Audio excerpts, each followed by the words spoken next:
पहले तो आपने मेरा ख्याल है 2-2.5 साल हो गए, तकरीबन 2.5 साल हो गए। 2.5 साल का टाइम हो गया। क्या क्या फेस करना पड़ा है, क्यों इतना ज़्यादा आपको टाइम लगा है? क्योंकि आपकी अपॉइंटमेंट भी पहले ही आ गई थी ना। और जब डेफर हो गया था तो इंटरव्यू के टाइम के बाद मैंने फेब में ना एम्बेसी को मेल किया कि मुझे अराउंड 4 मंथ्स का टाइम दे दें, मैं आपको ये डॉक्यूमेंट्स भिजवा दूँगी। तो उसके 1 घंटे बाद मुझे पासपोर्ट घर रिसीव हुआ विद रिजेक्शन लेटर। और एक स्टूडेंट का तो सेम डे में आया था और एक स्टूडेंट का 40 वो घर पहुंचा तो उसका पासपोर्ट उसके 2 घंटे बाद वो उसको रिसीव हो गया। जी आइल्स के बगैर आपकी एप्लीकेशन एक्सेप्ट नहीं की जाएगी। आपका जो ऑनलाइन पोर्टल में विदाउट आइल्स अगर आप डॉक्यूमेंट अपलोड करते हो तो वो डॉक्यूमेंट्स एक्सेप्ट नहीं किए जाएंगे, ठीक है? ये एप्लीकेशन रिजेक्ट हो रही है। फिर इन्होंने आगे गाइड किया कि नहीं होप सो खैर करेगा, इंशाल्लाह हो जाएगा। मैंने कहा आपको लग रहा है, मुझे तो कोई फील ही नहीं आ रही।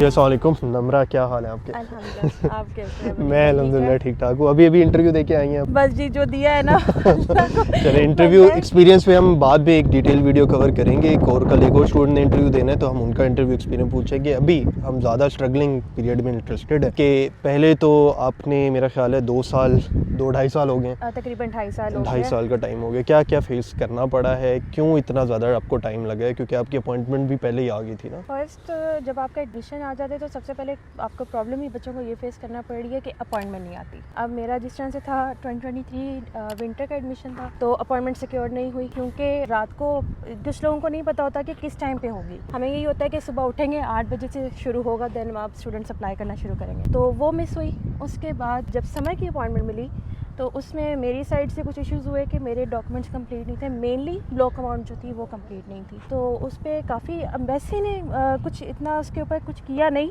रिस्पांस, क्योंकि मेरे साथ कुछ और भी स्टूडेंट थे, उनकी भी ब्लॉक अमाउंट मिसिंग थी और एक और 2-3 डॉक्यूमेंट मिसिंग थे। तो उन्हें 2 महीने के अंदर ना रिजेक्शन आ गई।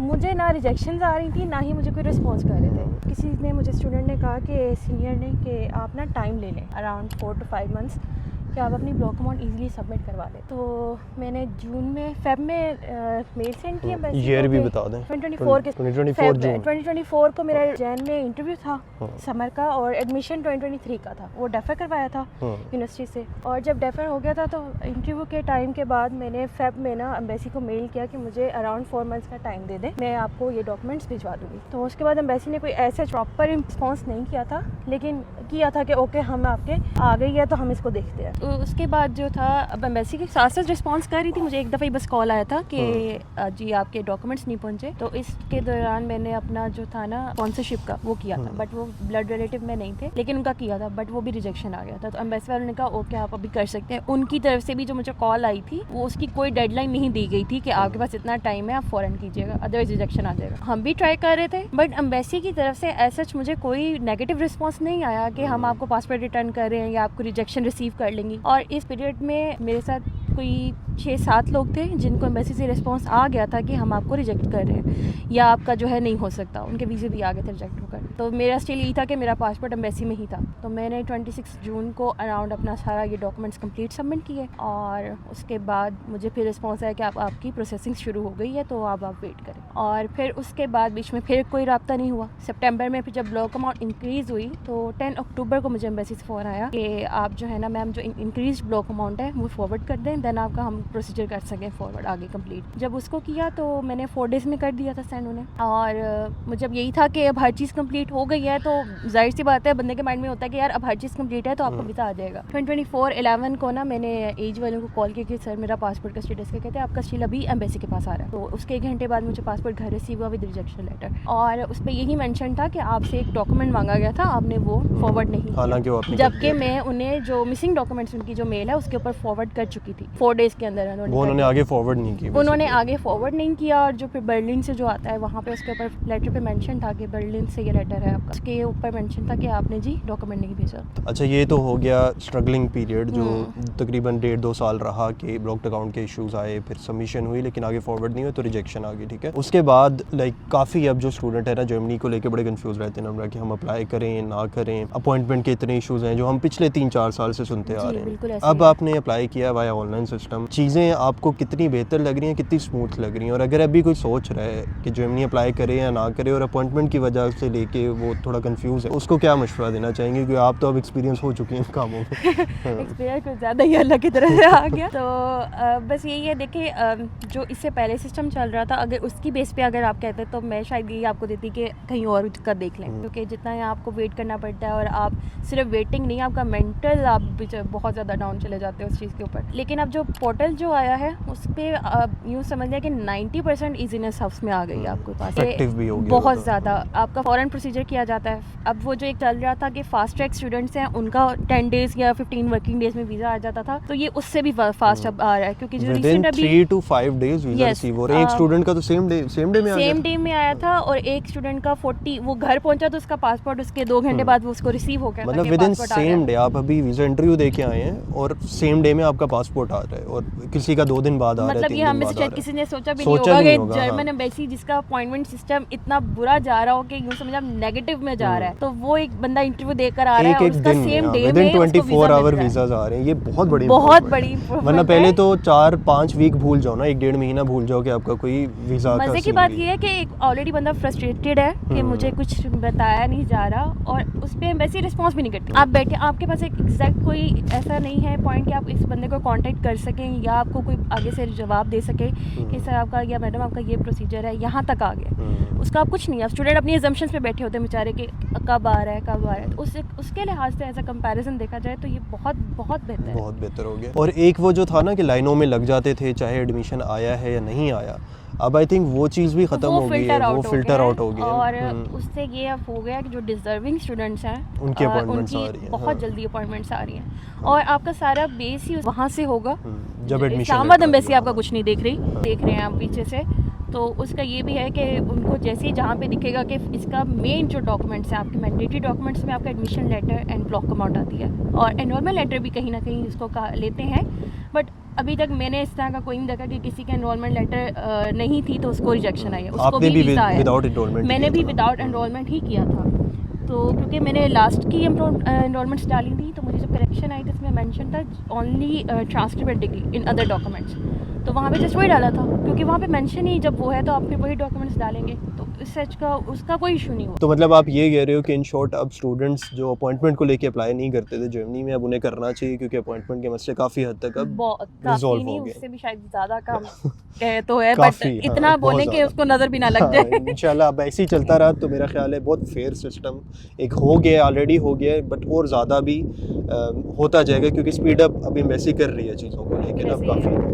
अब इसमें अभी भी जो स्टूडेंट्स ने अप्लाई किया उन्हें बार बार ये चीज़ कही जा रही थी कि अगर आपके डॉक्यूमेंट्स कंप्लीट नहीं है तो इस चीज़ को प्लीज़ अवॉइड करें, क्योंकि अगर आप अपने लिए तो करेंगे मुश्किल, दूसरों को बहुत मुश्किल आएगी, वो वेटिंग लिस्ट में रहेंगे। जिस तरह अभी भी कुछ स्टूडेंट्स को अराउंड 2 to 6 मंथ्स की भी वेटिंग आ रही है, कुछ को वीक्स की वेटिंग आ रही है।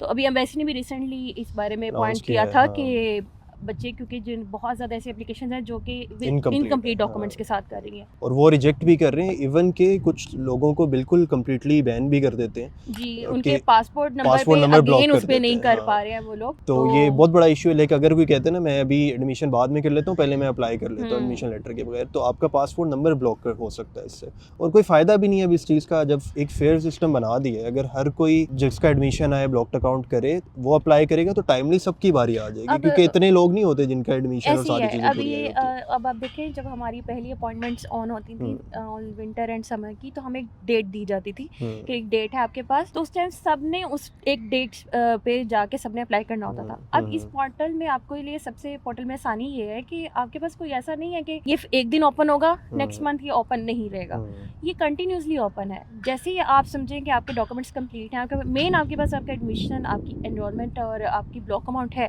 और बाकी डॉक्यूमेंट्स भी हैं, तो आप अगर है तो आप फौरन अप्लाई करें। और अपॉइंटमेंट उम्मीद ये है कि 90 to 100% बच्चों की अगर स्पीड अप इसी स्पीड से थोड़ा और तेज़ कर ले एम्बेसी, क्योंकि अभी वो भी कह रहे हैं कि हम फिल्टर आउट करने में बड़ा टाइम लग रहा है जो इनकम्प्लीट एप्लीकेशन। अगर इनकम्प्लीट एप्लीकेशन ना आए, आई एम प्रीटी श्योर कि 90 to 100% स्टूडेंट की टाइमली अपॉइंटमेंट्स आ सकती हैं। बिल्कुल ऐसे ही है, क्योंकि देखें हम जिन्होंने 31 में हमने अप्लाई किया था, बिल्कुल लाइक 9 बजे में 1 मिनट पहले ओपन हुआ था, हमने अप्लाई करना स्टार्ट कर दिया था, और 12-1 बजे जाके एप्लीकेशन? 11:15 हमारी एप्लीकेशन सबमिट हुई थी, वो भी जस्ट बिकॉज कि वो क्रैश करी थी, पोर्टल बहुत ज़्यादा क्रैश कर रहा था। इवन 3 घंटे के बाद अप्लाई करने पे भी अपॉइंटमेंट्स हम सबको आ गई थी, तो तो मतलब रिकमेंड करेंगे कि रिकमेंड है कि वो उसको लाजमी देखें। चलें, जर्मनी एक बहुत अब आइडियल ऑप्शन होता जा रहा है, स्पेशली ये अपॉइंटमेंट सिस्टम की इंप्रूवमेंट की वजह से। तो मैं भी डेफिनेटली रिकमेंड करूंगा कि जो लोग सिर्फ अपॉइंटमेंट को लेके जिनको मसला था, और मसले भी होते हैं ब्लॉक्ड अकाउंट के, ये वो तो ऑब्वियसली आप डिफरेंट कंट्रीज देख सकते हैं, लेकिन कई लोग इस वजह से नहीं अप्लाई करना चाहते कि अपॉइंटमेंट के इशूज़ आते हैं, तो वो अब काफ़ी हद तक रिजॉल्व हो गए हैं माशाल्लाह से, और आगे भी मुझे उम्मीद है कि बेहतर हो जाएंगे। अच्छा, एक मिथ जो आजकल फैल गई है जिसमें मेरा भी एक पार्ट है, क्योंकि जिसने मेरी भी जान निकाली थी रात के टाइम जिसके जी आइल्स के बगैर आपकी एप्लीकेशन एक्सेप्ट नहीं की जाएगी। आपका जो ऑनलाइन पोर्टल में विदाउट आइल्स अगर आप डॉक्यूमेंट अपलोड करते हो तो वो डॉक्यूमेंट्स एक्सेप्ट नहीं किए जाएंगे, ठीक है, या एप्लीकेशन रिजेक्ट हो रही तो इसका क्या चक्कर है? आपने विदाउट आइल्स इन्होंने एप्लीकेशन किया नम्रा ने, लेकिन पोर्टल पे आपका सब क्लियर हो गया और उन्होंने अपॉइंटमेंट भी इशू कर दी, और आज माशाल्लाह आपका इंटरव्यू भी हो गया जिसमें उन्होंने आइल्स का जिक्र नहीं किया। क्या है ये? स्टूडेंट को मैं क्या कहूँ कि यार आइल्स दो ना दो, क्या करूँ? जो यहाँ पे हमारे यहाँ मिथ चलती है ना, अगर एक चीज़ बोली है ना तो उसी को आगे बढ़ा चढ़ा के बहुत से वो लोग उसको बोलेंगे। बल्कि मेरे भी टाइम में जो मेरा सिनेरियो गुजरा था उसमें मुझे सब स्टूडेंट्स आगे कहते थे आइट्स करें, लाजमी करें, आपका इसके बाद ऐसा हो ही नहीं सकता कि आप इतना बड़ा क्यों रिस्क लेते हैं। बट समटाइम कुछ स्टूडेंट्स होते हैं कि अगर एक चीज़ आपका विदाउट आइट्स, आप देखिए मेन चीज़ आपका एडमिशन लेटर है। जब आपको एक यूनिवर्सिटी ने विदाउट आइट्स कंसिडर किया है, आपको एडमिशन दिया है, तो देन उसकी तो डिमांड फिर ख़त्म हो गई। रह गई बात एम्बेसी की, एम्बेसी के आपको प्रूफ देने होते हैं। अब जिस तरह से मेरा केस था, तो मैंने जब ये पहला इंटरव्यू जब हुआ था समर 2024 का, तो उसमें मैंने अपना, मुझे आइडिया नहीं था कि क्या लेके जाना है, तो मैं अपना प्रोफिशिएंसी लेटर ही लेकर गई थी। तो मुझे वीज़ा ऑफिसर ने बोला कि मैम जो ये आपका है लेटर, ये नहीं चलेगा, आपको यूनिवर्सिटी से या तो आप आइट्स लेकर आए, अगर आप आइट्स नहीं कर रही हैं देन आप यूनिवर्सिटी से अपना एग्जाम्पशन लेटर लेके। वो आपका एक लेटर होता है जिसके ऊपर यूनिवर्सिटी एक पूरा मेंशन करती है कि जी इनका एडमिशन इस बेसिस पे हुआ है, इन्हें मज़ीद कोई भी आइट्स जो इंग्लिश लैंग्वेज का टेस्ट है रिक्वायर्ड नहीं है। और ये चीज़ ज़रूरी है, क्योंकि अब जो मसला आ रहा था जिन स्टूडेंट को भी जिनकी रिजेक्शन आ रही थी पोर्टल पे, वो ये कि वो मीडियम ऑफ इंस्ट्रक्शन अपलोड कर रहे थे कि यहाँ की यूनिवर्सिटी ने कह दिया कि इनकी जो डिग्री थी वो इंग्लिश में थी। MOI जो मीडियम ऑफ इंस्ट्रक्शन है वो अपलोड नहीं करना। आपने बेसिकली जो इन्होंने बताया, जिस यूनिवर्सिटी में आपका एडमिशन लेटर है, जिसमें आपका जर्मनी में एडमिशन हुआ है, उनसे आपने डिमांड करनी है एग्जाम्पशन लेटर की आर्ट्स को। आपको समटाइम मैंने इसमें मुझे बाकी यूनिवर्सिटीज़ का आइडिया नहीं, डॉटमेंट के साथ मेरा एक्सपीरियंस एक हुआ था, मेरे साथ स्टूडेंट थे, उनको रिजेक्ट कर दिया था, लाइक यूनिवर्सिटी प्रोवाइड नहीं करी थी एग्जाम्पशन लेटर, बट उनका हो गया था, बट बहुत देर बाद उन्हें अनाउ किया था।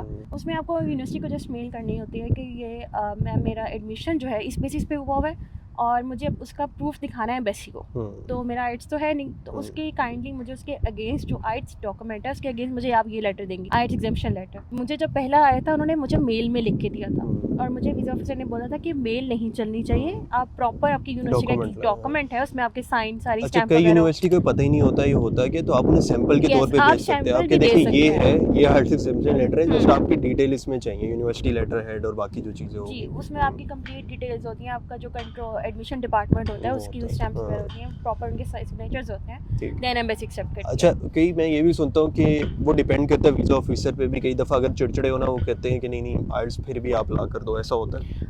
वो उस केसेस में है कि आप भी कर रहे हैं बहस उसके साथ, अगर नहीं सर नहीं, अगर वो इंग्लिश बोले और आप ना, कई लोग होते हैं विदाउट आइल्स आते हैं, इंग्लिश बोली नहीं जा रही होती थी इंटरव्यू में, तब कई दफ़ा वीज़ा इंटरव्यूअर कहता है कि यार तुम्हारी तो इंग्लिश इतनी ठीक नहीं है, तो आइल्स प्रोवाइड करो। तो आपके इंटरव्यू की चीज़ें भी बड़ा मैटर करती हैं कि आप क्या बोल रहे हो, ये भी आई थिंक डिपेंड कर रहा है। जो वहाँ पे आप लैंग्वेज यूज़ करेंगे स्पेशली, और सिर्फ ये नहीं कि इंग्लिश सिर्फ बोलनी है, थोड़ा सा आपको वहाँ पे एक्सेंट का भी ध्यान रखना पड़ता है, क्योंकि वहाँ पे अब क्योंकि जो हमें अपना ये प्रोफिशिएंसी लेटर लेते हैं कि हमारा लेवल B2 का लेवल का आता है, तो स्टूडेंट्स के समझते हैं कि अगर वो है तो उसकी बेसिस पे सब हो जाएगा, वो उसको जस्ट वो एक यूनिवर्सिटी की रिक्वायरमेंट है, उससे ज़्यादा उसकी कोई वैल्यू नहीं है। वो तो हर कोई जाके ले आएगा कि जी ये हम लेकर आ रहे हैं, तो फिर आइट्स कोई भी नहीं करेगा, तो उसकी रिक्वायरमेंट फिर आगे ये आती है कि आप अपनी यूनिवर्सिटी से ये लेटर बनवाएं। अगर किसी के पास पोस्ट यूनिवर्सिटी नहीं कर रही हैं तो आप उन्हें एग्जाम्पल दे देंगे, मैम इसके बगैर तो मेरा हो ही नहीं सकता ना, और यूनिवर्सिटी ने जब आपको एडमिशन दिया तो वो जाहिर सी बात है वो चाहेंगे कि आप यूनिवर्सिटी भी आए, और फिर कोशिश करें कि इंटरव्यू में जाके अगर इंग्लिश बोलनी पड़े तो ठीक बोलें, ठीक है, ताकि पहले से ही उसकी प्रैक्टिस करके जाएं कि आपको क्या चीज़ें बोलनी है। और लाइक हमारे भी काफ़ी स्टूडेंट हैं जो विदाउट आइल्स गए हैं पहले भी ना, और जाते भी हैं। मैं अब ये नहीं मोटिवेट करा कि आइल्स ना दो, क्योंकि आइल्स बहरहाल आपके चांसेस बढ़ाएगा, काफ़ी ऐसी अनसर्टेनिटीज़ हैं जो अवॉइड कर सकते हैं आप। तो आइल्स मैं हमेशा रिकमेंड करता हूँ, जो हमारे थ्रू भी स्टूडेंट आ रहे होते हैं, मैं हमेशा रिकमेंड करता हूँ, नम्रा को भी पता होगा, मैंने रिकमेंड किया होगा नम्रा को, मुझे बहुत दफा किया भाई मुनीब ने, और मैंने साफ मना किया कि नहीं मैं नहीं कर रही भाई, कहती भाई कोई सीन बिल्कुल भी नहीं। लेकिन चले अल्हम्दुलिल्लाह अब सारी चीज़ें होगी, तो ये मिथ डिकोड करना ज़रा ज़रूरी थी कि विदाउट आइल्स हो सकता है, जस्ट ये चीज़ें हैं जो आपने थोड़ा अपने माइंड में रखी। अच्छा नम्रा, अब आपका कैसा एक्सपीरियंस किया एक्सेस फ्यूचर के थ्रू, आपने मुझसे मेरा बात तो आपकी बेकार होती न्यूज़ रही है, किसी को अगर रिकमेंड करना चाहेंगी, कोई अगर प्रोसेस करवाना चाहे तो क्या चीज़ें वो उन्हें क्यों करवाना चाहिए, या अगर कोई नहीं करवाना चाहता तो किस वजह से है कि भाई हमें अप्रोच ना करो? ऑनेस्ट ओपिनियन चाहिए माइंड मुझे। में वो भी आप समझ मिथ ही चलती है कि कोई आपका एक ऐसा बंदा जिसे आप ना करो, आप खुद ही करो, क्योंकि आपको बहुत से फेक सिनेरियोज आपको मिल रहे होते हैं अराउंड आपके, स्कैम्स बड़े चल रहे हैं, बहुत स्कैम्स चल रहे होते हैं, तो आप इतना पे भी कर रहे होते हैं और बहुत बुरे हालात होते हैं। तो मेरे लिए तो ये यूज समझ लें कि शायद जहन्नम से जन्नत में जाने वाला रास्ता था, मैं इस सिनेरियो से बोलूँगी, क्योंकि मैं जब भाई मुनीब को अप्रोच किया था, मैं उस टाइम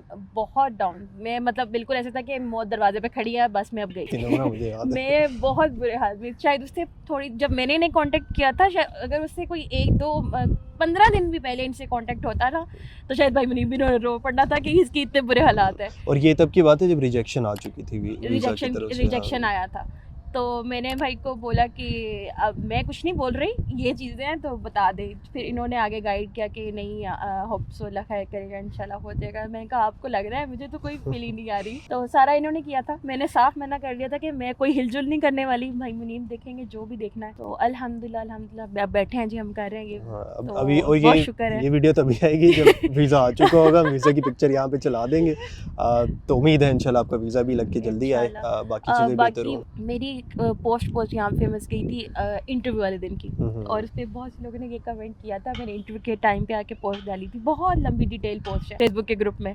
तो सब लोग ने ये बोला था कि इनको शायद फेवर इसलिए मिली है कि ये फीमेल हैं, तो सर ने इनको फेवर किया, बड़े अच्छे तरीके से हैंडल किया। वो प्लस पॉइंट ये हुआ कि मेरा सेकंड लास्ट था टाइम पे ना वीज़ा का इंटरव्यू, सर भी थक चुके थे और मेरी भी बस हो गई हुई थी, तो सर ने कहा चलो चिल है, माहौल है, आराम से करते हैं, कर लेते हैं। हाँ। तो और सबसे मेरे उसमें हाईलाइट भी यही थी कि आइट्स नहीं था, तब भी यही सवाल किया गया था कि आपका विदाउट आइट्स है, आपका जीपीए वो भी बहुत नॉर्मल जीपीए 3 भी नहीं है, कितना था आपका? 2.83 और एडमिशन भी 5 यूनिवर्सिटीज में आ गया हुआ था मैथ्स का, एक उसमें से गोटिंजन जिसका बहुत ज़्यादा मेरे लिए था कि ये गोटिंजन से मेरा मैथ्स में एडमिशन हुआ था, क्योंकि मैंने गोटिंजन के बारे में ये बहुत सुना कि वहाँ से ज़्यादा रिजेक्शंस आती हैं, तो उसके बावजूद शुक्र है अल्लाह का। तो चलो हो गया, ठीक है। अगर आप जिसको भी कोई प्रॉब्लम आए, क्योंकि प्रॉब्लम तो आती है, जाहिर सी बात है, आप कोई चीज़ कर रहे हैं तो हर चीज़ आपको नहीं पता होती, आपको कहीं ना कहीं स्टक होते हैं, तो ज़रूर करें। और मैं इस चीज़ की पूरी आपको गारंटी देती हूँ कि ये ट्रस्ट वर्दी हैं, इनका ये ऐसे लेके चलते हैं जैसे इनका अपना हाउस आती है। तो मुझे तो अपने बड़े भाई की तरह इन्होंने डील किया और बहुत अच्छा डील किया, इतना कि शायद ही कभी कोई ज़िंदगी में ऐसा कोई बंदा दोबारा मिले।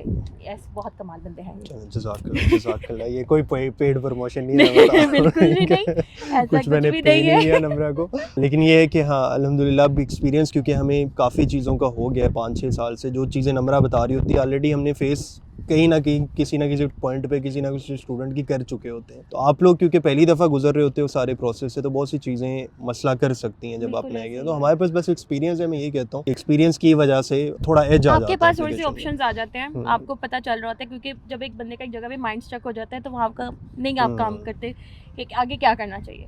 तो उस टाइम में हम स्टूडेंट्स होते हैं कि कुछ गलत डिसीजन ले लेते हैं कि या विड्रॉ कर जाते हैं या जो है कि कंटिन्यू नहीं करते या किसी और साइड पे चले जाते हैं। अब देखें जर्मनी का सबसे बड़ा आप सबको भी आइडिया है कि वहाँ की जो एजुकेशन है और जो उधर की आप बाकी कंट्रीज़ भी हैं, आपको वहाँ बहुत एक्सपेंसिव है, बेशक जो भी प्रॉब्लम्स चल रही है, लेकिन इन सब कंट्रीज़ में से जर्मनी बेस्ट है फॉर स्टूडेंट्स। जी बहुत शुक्रिया नम्रा, आपने इतना टाइम भी दिया इंटरव्यू, ये लाहौर से आई हैं, अभी हम इस्लामाबाद में बैठे हुए हैं, तो इंटरव्यू के लिए स्पेशल टाइम भी निकाला है, बहुत शुक्रिया उसके लिए भी। अगर आपने हमें कांटेक्ट करना है, व्हाट्सएप नंबर भी चल रहा होगा, मेरी वेबसाइट भी है, वेबसाइट पे जाकर कांटेक्ट फॉर्म भी फिल आउट कर सकते हैं और डायरेक्टली हमारी टीम आपको 2 से 3 दिन में अप्रोच करेगी आपकी प्रोफाइल को वैल्यूएट करने के बाद। ये नहीं करना फॉर्म वाला सीन, तो सिंपली आप व्हाट्सएप मैसेज करें, फर्दर डिटेल आपको वहाँ पर बता दी जाएगी। तो इंशाल्लाह फिर हम आपको मिलते हैं, होपफुली नम्रा का भी वीज़ा जल्दी आए और नेक्स्ट वीडियोज़ में फिर आपसे मुलाकात होती है। थैंक यू सो मच, अल्लाह हाफ़िज़।